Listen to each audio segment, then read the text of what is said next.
morning, boys and girls. Welcome to Playtime. We're inside today. Welcome inside the schoolie. We have such a cool layout in here. We lived in a van that was half this space for 4 years.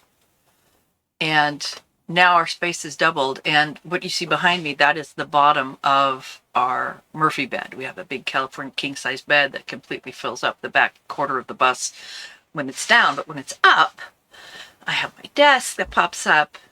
I have all of this space to spread out and work and create. Have a good time. And I am waiting for the sun to come out because it's cold today. But I was thinking about something that I wanted to share.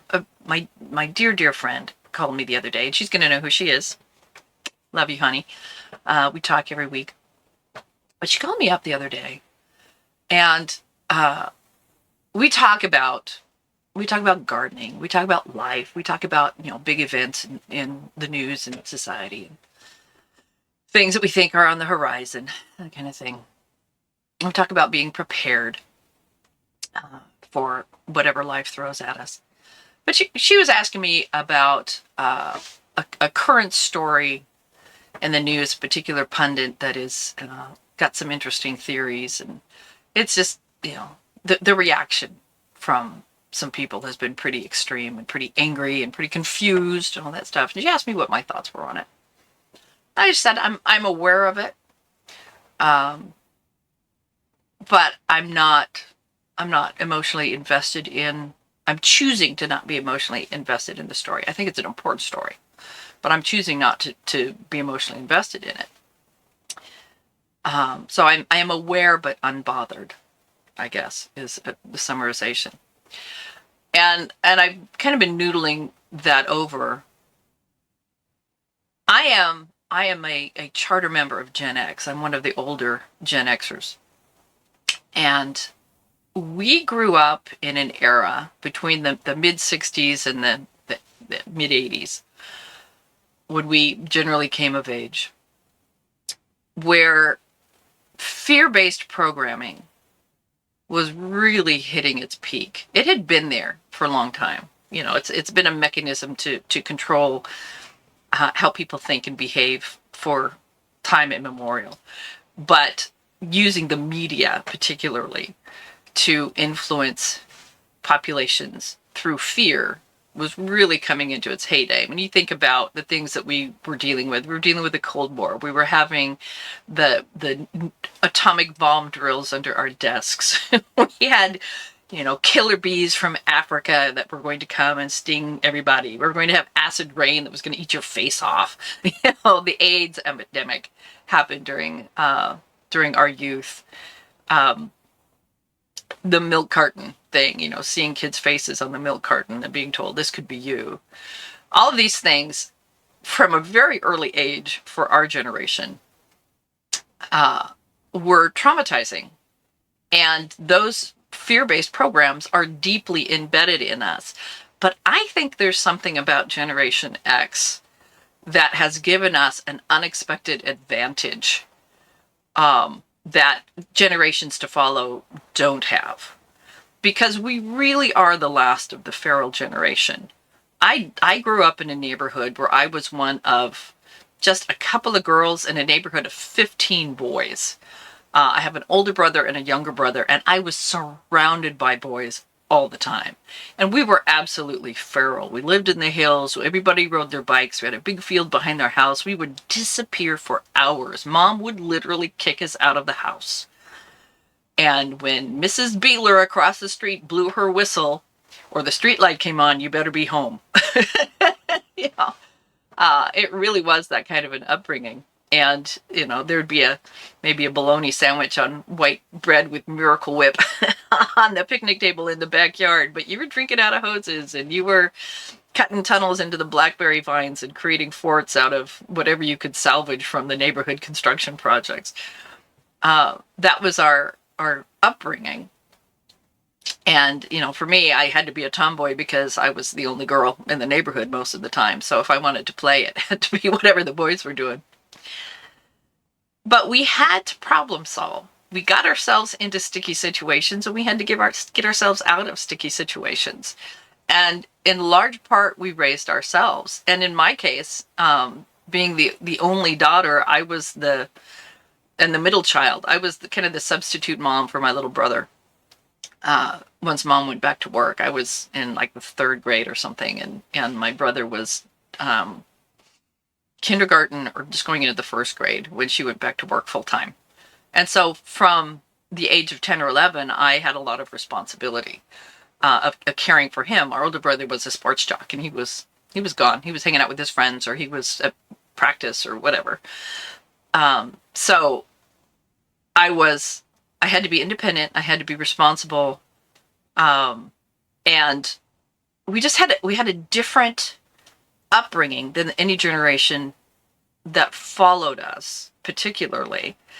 And it was a different upbringing than the people before, because we didn't have major wars. I mean, I remember vaguely watching the news with footage from Vietnam, but that was so far removed from our experience. And Desert Storm came later, or whatever the Middle Eastern events were. But I think the most important part of our upbringing was that we, from a very early age, questioned and challenged authority. And I think that's what makes Gen X very different, especially in this era. When you look at, how governments and institutions controlled thinking and populations during COVID, and it was all through fear. And what is the population group that most resisted that pressure campaign? It was predominantly Gen X, because we could smell it, and we have an innate distrust of authority, and we question and we challenge. And just because somebody says something is so, from our childhood, we've said, yeah, well, just because you say so doesn't mean I have to.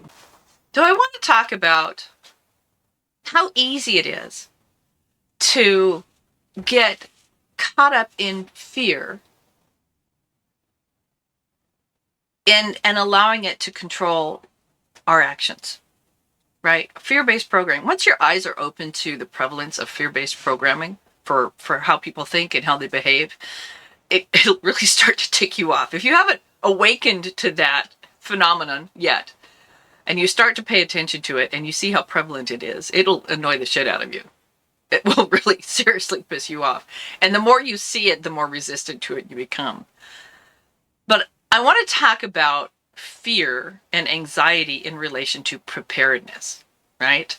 So when you're looking at becoming prepared as an individual, as a family, the first step is, what could happen? Asking the question, what could happen? What are the natural disasters that could happen? What are the societal and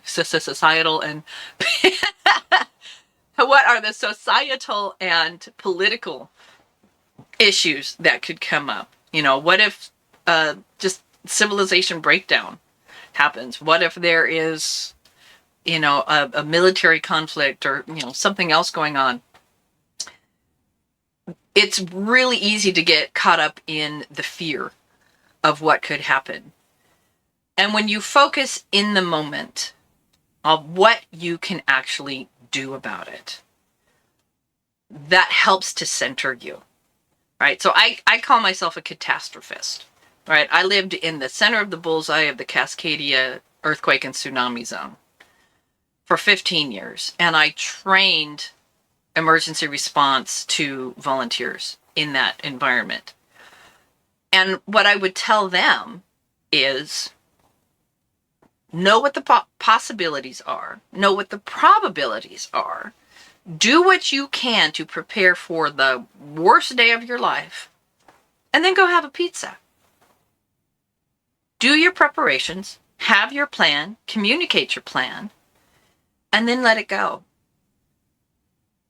Because if you live your life in a constant state of, oh no, the sky is falling, you're going to live a miserable life. You're always going to be anxious. You're always going to have your cortisol levels up. You're always going to have your adrenaline levels up. And I have lived with intense emotional stress and trauma just because of life circumstances that lasted for years. And it's really debilitating for your health, for your physical health and your mental health, to live with that state of anxiety. So turn off the news. Be selective in where you get your information, because I can't watch a broadcast news program anymore. I absolutely can't. I walked into a friend's house one evening and they had the evening cable news shows on, and I could watch it for about 5 minutes. I was in absolute awe because I killed my television back in 2009. I haven't watched broadcast television in 15 years. And it was so obvious with the music and the graphics and the tone of the anchor and the stories and the spin and everything. Everything about it was designed to create fear and anxiety. And once you see it, you can't unsee it. Once you recognize the pattern, you don't unsee the pattern. And it's everywhere. And the defiance in me, that GenX rebel in me, the one that questions and challenges authority, is looking at the world going, yeah, I'm not going to play that game. I am going to separate myself from as much of the system as I can, so I'm not dependent on it in any way. And I'm going to be selective about the information that I allow in. I'm very well informed. I do know what's going on, perhaps more so than most people. But I also know how to emotionally disconnect from it. I know how to identify this is fear porn, and that fear porn has an agenda, and I reject the agenda. And so I hope that maybe opens some eyes, maybe tunes some people into that methodology of control is absolutely everywhere in the media, particularly, but it's all around us, and it's optional to get sucked in. You don't have to get sucked into it. Be prepared, be knowledgeable, be equipped to handle whatever it is that you need to handle. And if you don't know something, learn. But when you start to feel anxious or fearful or start obsessing about all the bad stuff that could happen, catch yourself and recognize that the programming is working on you and you don't have to let it. I remember having a wonderful conversation with my father shortly before he died. He was in his mid-80s, and he had lived a very interesting life. And I was just asking him questions about his life at the end of his life.